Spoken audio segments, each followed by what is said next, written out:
What is up, BattleBots fans? Hardcore Kid here with another edition of the Hardcore Podcast, fulfilling your BattleBots needs since 2017. To my left, as always, I have Otaku Nate. I'm gonna say about this episode is that John Reed would be happy because there are a lot of good hits in here. There was one hit in the first fight and I said, okay, that's pretty cool. Second one I thought, okay, yeah, that's gonna win the Good Hit of the Night award, but the third one, we'll get to that. Boom. Joining us for this review, we have Jack Finney. Hey guys, good to be back. So now we're up to episode 13. Unlucky for some, maybe more fortunate for others, particularly in this episode.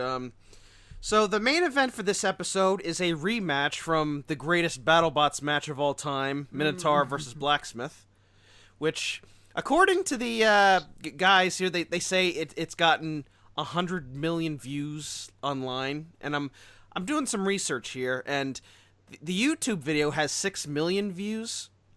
Where'd the other 94 million come from? I'm guessing like from various other platforms like Facebook and Twitter and other things. I'm guessing they're like adding the ratings on at ABC too. Maybe, I They were guess, maybe. counting online views from the website as well. Ah, okay. But yeah, this was definitely one of the most anticipated rematches, I think, in maybe the history of the show. Because who knows? Yeah, a friend of mine actually called it the rematch of the century in the build-up to it. Do we want to talk about the bonus match before we get into Oh, the main absolutely. episode? Featuring our good friend Ed Robinson. Yes, the bonus match from episode 12 was Sharkoprion versus Gemini, and I really enjoyed this fight. Oh, this was fun. Yes. Sharkoprion doing its gyro dance with its surprisingly effective spinner, and Gemini... Well, it's amazing that Gemini from BattleBots is suffering the same fate of Gemini from Robot Wars. Yeah, it's like they find a way to keep attacking each other and knocking themselves out. It keeps happening, I tell you. Yeah, but this was a fun match.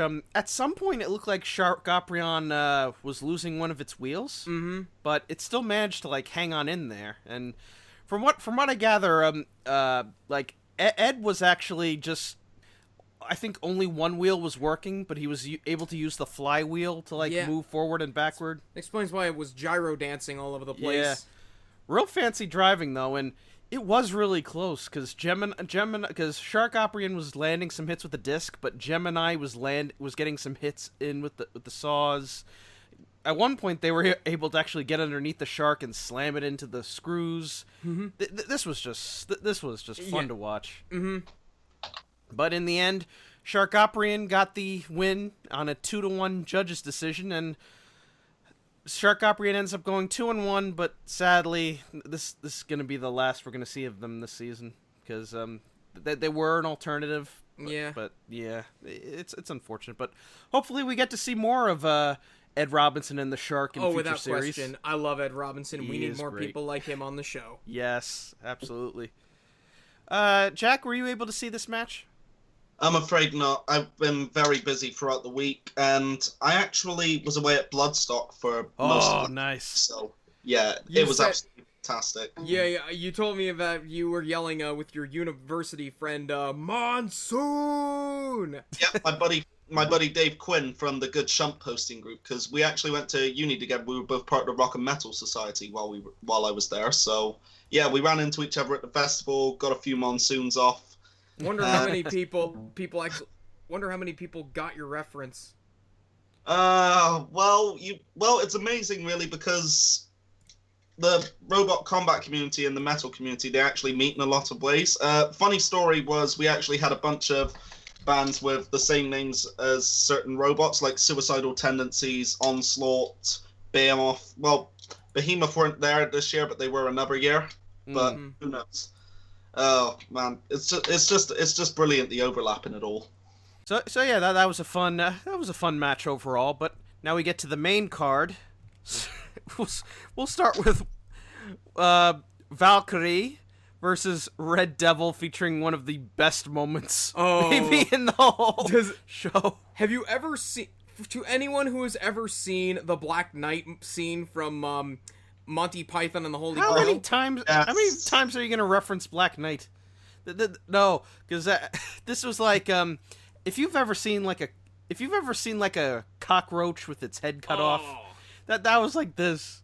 Like Red Devil, I'm a big fan of. Me but too. I always questioned its durability since it's basically the body is essentially like 3 different pods all held together by one pole thing. And Valkyrie was able to hit one of the pods, and it separates from the bot and just keeps going. Oh, Tis but a scratch. a scratch? A scratch? Your arms off. Your arm is running away. I've had worse. Come was on, like- you pansy. The best part is it's really funny because Red Devil works because it has a receiver in each different pod. So whenever a pod whenever they're like using the controller, like a stick is controlling the drive system. Like if you move the drive stick, it controls both pods at the same time. So when Red Devil was moving forward or backward, the runaway track was moving forward or backward. So basically, essentially, it was just running aimlessly into stuff out of control. The only thing that would have made it complete is if they played yakety sax over the rest of the fight. I don't know. Talk to the guy who makes those Robot Wars turd videos. They could probably do that. It was really funny, and this match was essentially all Valkyrie, just completely shredding into them, just ripping up the scoop, tearing pieces off the treads. I will give Red Devil credit. Aside from the runaway limb, it still held up well, and I think this might be Red Devil's last match. Let's see. It had Brutus, Monsoon, Sub-Zero. Yeah, this is his final match. Yeah, it's a shame, but I will say we don't know who's going to be in the top 16 because I'm pretty sure there's going to be a lot of 2-2 robots this season. Mm-hmm. So, well, yeah, and also you have to remember they're judging them based on their strength of schedule and how they finished. Yeah, exactly. But yeah, Valkyrie or Jack, you want to say something? Yeah, it's because Valkyrie was facing a Red Devil that had already gone up against a bunch of really tough other competitors, wasn't it? So Red Devil, it was still in fairly good condition, but it was kind of limping into this fight almost. Mm-hmm. That being said, I thought it was a pretty good fight overall. Oh, and definitely fun. It's generally been a pretty good season from Red Devil, all told. Mm-hmm. 'Cause I think they've been doing about as well as any Sawbot that isn't named Sawblaze can really be expected to do in modern day BattleBots. I know that's a bit reductionist, but it's just Sawblaze is pretty much the only Sawbot I've seen that has a truly potent saw weapon at this point. But Red Devil, they've done pretty well for themselves, hanging in as long as they did. Yeah, and like I said, I was a little bit worried coming in because it seemed like it was the design was more to be creative and not really truly damaging. But it has been quite effective, and oh yeah, it's given us some really good matches. The thing's a tank in more ways than one, and exactly. Plus, the tread going awry is it's worth watching just for that alone. Yeah. If this was Jonathan Pierce doing commentary, he'd spend the whole match laughing at that thing and just ignoring. Rid away! Yeah. Imagine if this thing had a pit. That would have been even better. Would it be considered? Is it considered translational movement if both pods are working? But hey, Brandon, I'm gonna need to see some movement. We are moving. Oh my goodness! I think the referee would have to sit down and think about that one. Yeah. You all right, Jack? Yeah, just a bit of a cough. I'll live though. Don't worry. We got you on life support, buddy. So Valkyrie ends up getting the decision, and it's currently 3-2, I believe. I think, yeah, if you count its results from the Desperado tournament. Yeah. So Valkyrie gets to keep going on. So it has one more. It'll technically have one more fight in the main competition. I think. Maybe, I don't know.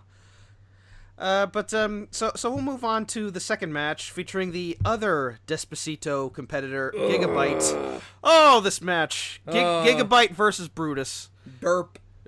Like, going in, when I did my predictions, I said that Brutus was gonna win this, and it could have, but it stopped the shell of Gigabyte. Yeah, it stopped the shell. It was able to get the disc going and finally get some good hits in on Gigabyte. And then it gyroed right onto its head and did the thing. It hit Gigabyte's outer shell and just tipped right over. I hate it when that happens.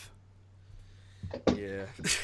That's the thing. I was watching this fight with a friend of mine over in New York because like we watch it on Discord together and everything, and he actually brought up a point that he doesn't particularly like full body spinners like Gigabyte because in his opinion it seems that when they win fights it seems more through a mistake on their opponent's part, and I didn't quite agree with it, but it did have me wondering why Brutus wasn't trying to box rush Gigabyte from the get-go. Especially considering that Brutus has that big wedge at the front. Yeah, I mean, credit where it's due. Their strategy was quite sound, like not use the disc until later on when Gigabyte's shell wasn't spinning anymore so that they wouldn't risk breaking it and everything. But the problem with Gigabyte is it can dish out so much damage if you let it get up to speed that you really have to just put pressure on it constantly to try and keep it up, to try and keep it down like a Storm 2 versus Typhoon. Yeah, I think... And essentially, I think when you're going up against like a robot like Gigabyte, the best strategy is to like wait until maybe Gigabyte just goes right by the arena wall. You box rush it, make it hit the arena wall, and then it'll be able to stop the spinner. And that's essentially what Brutus was able to do. It got some good box rushes in on Gigabyte. At times, it was actually able to get underneath it and be able to toss it around. And I think, I don't know if they were having trouble with the disc or they were just saving it up so that... I think it was a case where they were trying to save it considering how unreliable the spinner has been. Weapon motors, I should say. Yeah. But, as soon as Gigabyte's weapon stopped, it was like, alright, now they can go in for the kill. And they tried, but they ended up going right up the side of Gigabyte, gyroed upside down, and usually Brutus is able to run upside down, and they're able to run right into the wall and flip themselves back over. But I think they lost drive in one of their wheels, so that they weren't able to go. It. Yeah, it sucked. Yeah, Gigabyte. To be fair, a part of me is kind of happy because I'd love to see more of Gigabyte in this tournament because. Aside from that double, I was able to watch the Double Dutch match online, and everything you said about it was true, Nate. It was like the part where you can actually see the blade actually whack into the Lexan right by the drivers. That legitimately made me jump just like it made the drivers jump. It was like, holy crap.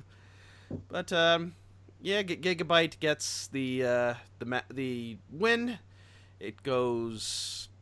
I'm not even going to bother with records anymore. But as far as I know, it's still in it. And Brutus, again, I think it really depends on the time constraints or what the fight... What do we call them? The fight coordination? The fight inquisition? I don't know. But yeah. Brutus is 2-2 now, I think. Yeah, it's 2-2. But hey, they've beaten Son of Oyachi, so I should give them some good points as well. But hey, I am not the judge of this tournament, although I do judge a lot of people. But that's none of my business. Yeah, so we move on to the third match: Bite Force versus Bombshell. After a whole season of just misfortune, troublesome weapons, all kinds of bad luck, Bite Force finally puts Bombshell out of its misery by spinning it out of the arena. Man, Bombshell turned out to be a real dud this season. It's such a shame because again, I know Mike Jeffries. This version of Bombshell was kind of a rush job, but it shows. It shows. It looks cool though. Like the weapon had some power to it. The big problem though is that it just isn't that good when it runs upside down. And like maybe if they had stuck like I think maybe if they had stuck maybe like the hoop of fail or some kind of like bar on the top. Like a roll cage. A roll cage that maybe could have tried to get him back onto its wheels. The problem is that it wheelies when it gets hit, so you'd have to put the roll bars across the wedge. I think I'm visualizing here. I'm doing the McDonald's logo right now. I don't know. No. Yeah, well, it's a shame, but it does mean that Bite Force is the first robot to go 4-0 this season. Oh, they're looking like prime contenders for the giant nut this year. Yeah. Those mag motors are making all the difference. Oh, definitely. It's like I think Bite Force is one of the robots that could truly stand up against Tombstone at this point, along with Duck. But I gotta say, watching Bombshell this season, it's almost felt like watching Ken Shamrock after he started declining in MMA. Yeah. Just to see a robot that was once so formidable come limping back in and just getting taken to school by damn near everybody. It's just, it feels like listening to that Bruce Springsteen song, The Wrestler. Oof. Like ding. Maybe I am being a bit harsh on Bombshell because, like you said, it was a bit of a rush job for them this year because they had such little notice to be able to get everything together. And I'm hoping that when they come back next time, they'll be back in good form. Hopefully, they'll have some time to actually get their robot together so that it's in prime form. Exactly. Yeah. Well, they haven't announced a new season yet, so I'm sure Mike still has plenty of time to fix up what he can. How the ratings have been for the show on Discovery, I get the feeling that it's going to be a matter of when, not if. Yeah. Yeah, because I mean, at this point, BattleBots has basically been Discovery's highest ratings earner for the last few weeks, hasn't it? It has. Better than Naked and Afraid. Ooh. Yeah. But yeah, it's just great knowing that there's still such a big market for robot combat nowadays, almost bigger than ever at this point as well. Because we've just come so far in the last few years, and it's great to see that the public attitude towards that is being reflected right now. Yeah, I went out to a pizzeria a few weeks ago, and I was wearing my Northeast Robotics Club shirt, and had like pictures of BattleBots on it. And some people actually were quick to point it out. He said, "Hey, I know that show. That's a fun show." And it's like, "Do you compete? Do you build?" And I said, "Yeah, I build." And it's like, yeah, I'm really happy to know that the show is getting a lot more attention than I think it did during its Comedy Central run. Because, back when BattleBots was on, I didn't have Comedy Central. In fact, a lot of people didn't have Comedy Central. A lot of people didn't even have Cartoon Network back then, so yeah, but it's great. It's on a good channel. It's the pacing is much better than it was during the ABC run, and yeah, I hope we get to see a season 10, a season 9. Yes, 9. You can't count. You can't count. You can't count. They say all men are created equal, but you look at me and you look at... Save it for later. All right. We've gone off the rails again. Well, this is...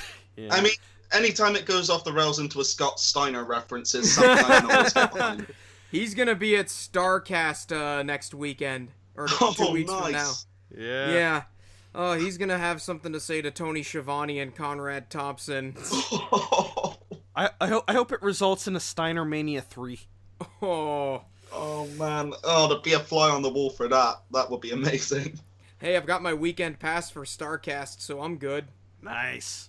I mean, it's an ambition of mine to one day visit the Shoney's that Scott Steiner owns. Ackworth, Georgia. I don't know if we ever go to Dragon Con, we might hit that place up. But let's get back on topic. Of course, since we're talking about, you wearing your Robot Combat shirt, I should also mention that I wore my Monsoon t-shirt to Otakon. Nobody recognized it, but I knew what it was all about. I even got in a few good monsoons whenever I had my picture taken with it. Nice. Nice. And I got all these weird looks just for yelling it. Who the fook is this guy? Yeah. Now, you probably think, oh, we're just padding time. Well, really, this episode actually went by quickly, and there's good reasons for that, because a lot of these matches were short. Yeah, the quick match, and Bite Force then gave Bombshell a Katsuyori Shibata kick right out of the arena. Yeah, PK. PK. And then we had Son of Waiachi versus Endgame. All I'm going to say about this match is, holy shit! That is the only word you can use to surmise this match. Both robots got up to speed and then kapowie. Yeah. It we was reached great. the apex. Oh, yes! Well, Waiachi- not that severe, but... Waiachi got sent to the protective Lexan, like the primary layer, and it just shattered it. Like, I was wondering, what's all that debris that came out? It flew so hard, it shattered the protective Lexan in front of the judges, I think it is? I think somewhere around... Because I know... I know Chris and Kenny were going crazy, like, why are they heading towards us? Why is it always towards us? Oh, could you imagine if Son of Waiachi flew right at them? They fell right out of those chairs. Ass out of there, and we'd never see them again. Oh, man. Oh, well, I guess this fight is easily going to get our John Reed Good Hit of the Night award. Yes. It was awesome. Lovely. And if it had actually gone through the arena wall, it would have been both horrifying and I don't think it would have gone through the arena wall. It would have gotten stuck like that piece of Aftershock. But it wouldn't have. It's cost us lots of money. There goes my bonus. This was beautiful. I loved it. It's gonna be hard. Like, what was the better hit? This or Ice Wave's hit on Vanquish? Well, the Ice Wave hit on Vanquish, it was like you just it was like taking a notebook and just tearing it in half. This was like taking the notebook and just tossing it straight at the wall. It was beautiful. It wasn't a match as much. It was just like a squash. Not even a squash. It was a one. It was a. Cross counter. It was a Mikey Tyson match. Cross counter. Both men fall, but then one guy slowly gets up, and then he's the victor. That's basically this match. Honestly, I thought Endgame was going to get the win because me too. Honestly, the brunt of the brunt of the hit was from Endgame, just slamming right into Son of Waiachi and sending it flying. But Endgame just died, and I don't know what happened. Maybe something must have been knocked loose, like a speed controller or something. Because God help him if it was the power link. Oh. Otherwise, I'm really going to be throwing something at the wall. But yeah, it's a shame because Endgame was definitely one of my picks to go far in the competition because it's a really solid bot. Mm-hmm. And yeah, but they just had it's the luck of the draw. You fought one of the most powerful, destructive former BattleBots champions. And just ended up not going their way. Hey, you want to talk about robots that could stand up to Tombstone? Son of Waiachi this season has been brutal. You know this is going to be like they're gonna make it like the ultra main event. Just these two big bots just smacking into each other. Oh man. Ugh. But you know what? Son of Waiachi could do it. I'm not entirely sure if it can get its reliability in order, then it will have a chance of beating Tombstone. And especially when you look at the blade, like, so I remember they almost lost that final match to Biohazard because one of the poles holding the weapon on broke. So, if Tombstone can actually could probably break it and maybe make it go off balance, or it's either going to be between the blade or Tombstone's wheels. That is going to be the Achilles heel of both those bots if they face. Hey, Whiplash almost got it. Whiplash almost got it. Yeah, but we're going to have to find out. We still have 7 more episodes left, but yeah, that was that was the buffer match of this episode. We move on to the main event: Minotaur versus Blacksmith. A match 100 million views in the making, or so they claim. And I gotta say, this was a good fight. Very cagey, very tactical. Even though Blacksmith lost, I feel that it was sort of a moral victory for our Jersey native Al Kindle.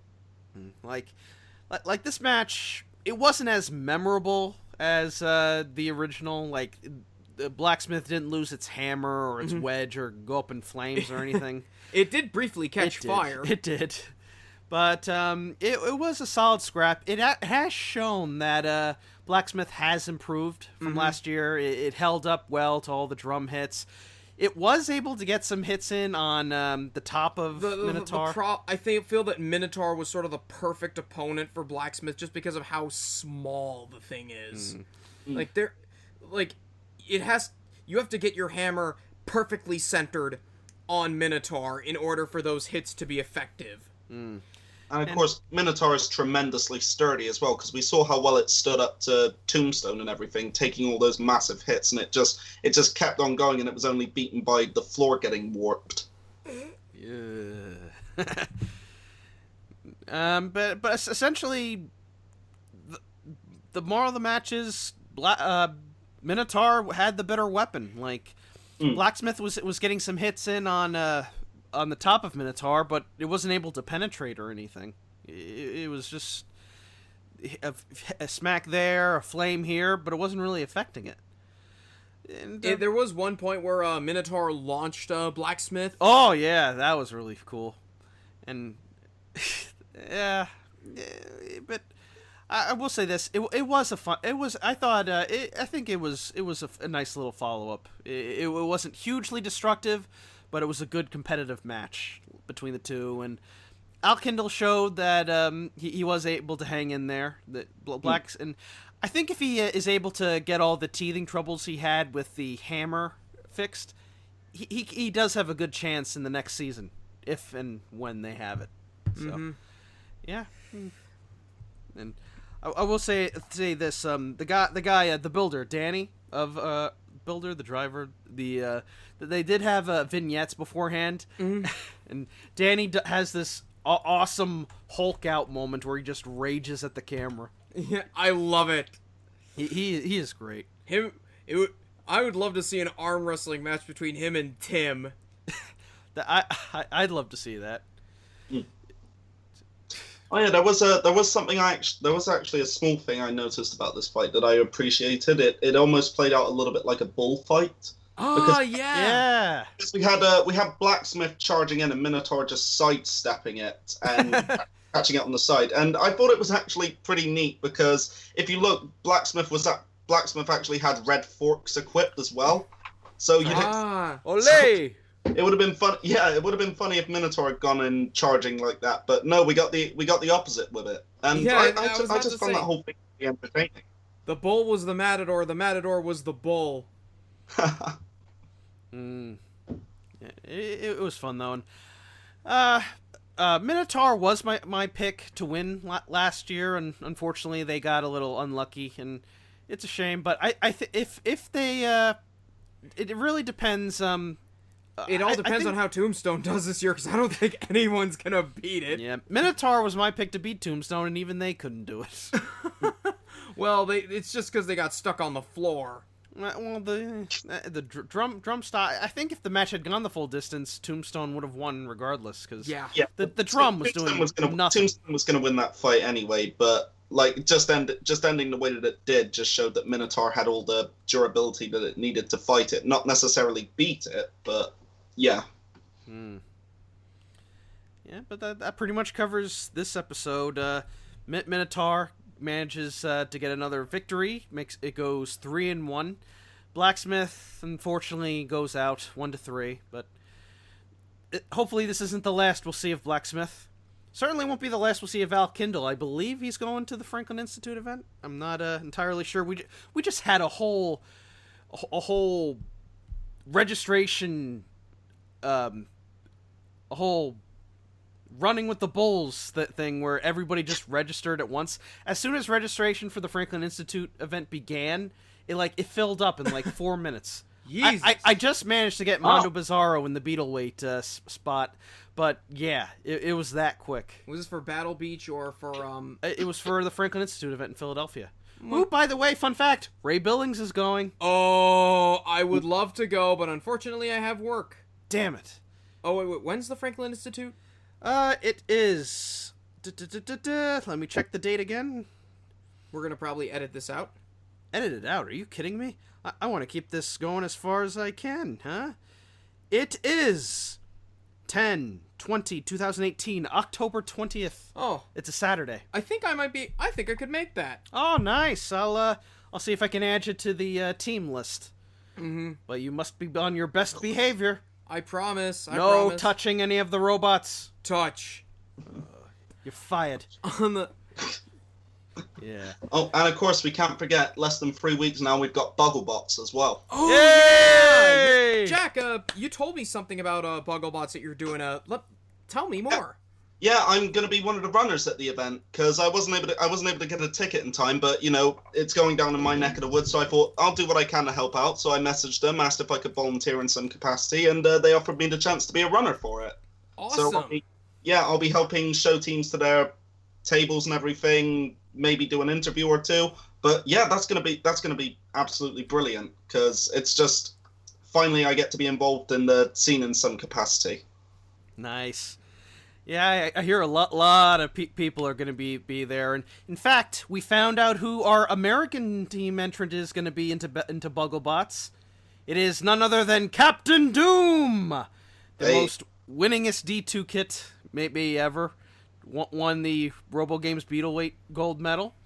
It's won the Franklin Institute event, I believe. Who's behind it? 9-year-old Tyler. I forget his last name, but he's 9 years old. He's a hell of a driver, one of the best drivers ever, and so he's basically the American Alex Brown, pretty much. And also Nate Franklin, who you may also know who is the driver of Thunderchild and Slim Pickens and Red Arrow. No, that's sorry. Dylan. But he is going to be one. He's going to be one of the assistants there, and I think he's going to be bringing Thunderchild with him to do some grudge matches. So, yeah, I wish him good luck, and he's also going to Canada for the Canadian combat event, and the winner of the Beetleweight class of that event gets an all expense or a free flight ticket to RoboGames 2019. So. Yeah, so a lot of good events coming up, and I myself am going to Battle Beach in Daytona Beach, Florida, on September 23rd, 24th. It's a 2-day event. It's actually 2 separate tournaments. So you can go to the event on the Monday, but you can, and if your robot is still in good shape, you can also compete on the event on Tuesday, and you have 2 chances to take first at an event, and the winners of the event get some really big cash prizes. So I'm definitely looking forward to that. Nice. Yeah. So very busy time for the robot combat sport right now, and yeah, we were gonna have next week is episode 14, and we're contemplating, we're gonna have a bonus segment where we review a TV show for that has robot combat in it. And we're leaning between reviewing the spaced episode Metal, where Simon Pegg and Nick Frost built their own BattleBot for Robot Fight Club. You heard of that episode? That's such a brilliant episode. I love that one to death. It's really fun. We're going to have you on for that one. Oh, brilliant. If Monsoon's in that episode, we've been thinking we'll get Tim and Tom from Monsoon in it, because we consider them like the Simon Pegg and Nick Frost of BattleBots. And that's not an insult. Oh, man. How did I not make that connection before? Yeah, and if not, we're going to review the Rocket Power episode where they did robot combat. Oh, yeah, we'll have Ryan Beaver on for that one. I watched it. It's all right. It's okay. We can make fun of it. But yeah, lots of good stuff coming up. And definitely looking forward to it, and looking forward to see how the rest of this show goes. It's coming down to the wire. We're approaching that home stretch. So, do we want to give our ratings for this episode? Yeah, aside from maybe a few short matches, I thought they had there were some positives and a couple negatives here and there, but I think I'll give it a 7.5, mainly because I thought some of the matches were too short, but yeah, 7.5. I'll give it an 8 out of 10 simply because of those 3 great hits we had. Yeah. The Valkyrie versus Red Devil fight was hysterical. Bombshell versus Bite Force, it wasn't super long, but just that last hit from Bite Force that showed just how strong that blade was, that's enough to get a good pop out of me. The Endgame versus Son of Huiachi fight, I don't think I could add anything that we didn't already say. And final... It was a good hit, wasn't it? Gigabyte versus Brutus was really the only weak fight on the card. And the main event was it was worth the price of admission for a nice cagey little pushing match. So overall, yeah, 8 out of 10 from me. Also, Farouk's little intro he did for Bombshell gets my pick for Farouk Moment of the Night. As soon as I heard that alarm, I thought we were going to have Cesaro or somebody come out. Oh, God. If only. No, that's like an ambulance siren. That's a... Yeah, that was, because isn't Cesaro, wasn't it? Or, yeah. Yeah, no, Cesaro... Scott Steiner had the police siren. Cesaro had the ambulance siren. I'm trying to think of what wrestler had the air raid siren. Well, Cesaro had an air raid siren originally, and then it got moved to the ambulance one, if I remember. Okay. He hopefully once he breaks up from Sheamus, he gets a new theme, because that Cesaro theme was no good. Until next time, guys, I'm the Hardcore Kid. I'm Otaku Nate. And I'm Jack Finney. Peace out, and cease.